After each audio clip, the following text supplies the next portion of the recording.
bir gün fəxrlə, qürurla deyə bilərik ki, Azərbaycanın bütün bölgələrində mənim fikrimcə dünyanın ən gözəl bayrağı olan Azərbaycan bayrağı dalğalanmaqdadır və inanıram ki,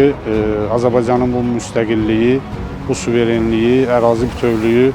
daimi olacaq və bundan sonra Azərbaycan öz torpaqlarını bitirməyəcək, öz müstəqilliyini əldən verməyəcək. Onun üçün isə bizim hər birimiz bir vətəndaş olaraq, vətəndaş cəmiyyətinin nümayəndələri olaraq öz üzərimizə düşən məsuliyyəti dərk etməliyik, çalışdığımız sahələrdə öz işimizi ləyaqətlə yerinə yetirməliyik və biz hər an bilməliyik ki, Azərbaycanın ərazi bütövlüyü, müstəqilliyi, suverenliyi uğrunda minlərlə, on minlərlə insan öz həyatını verib, minlərlə, on minlərlə insan qazidir, əzalarını itirib və ona görə də Azərbaycan xalqının əsrlərlə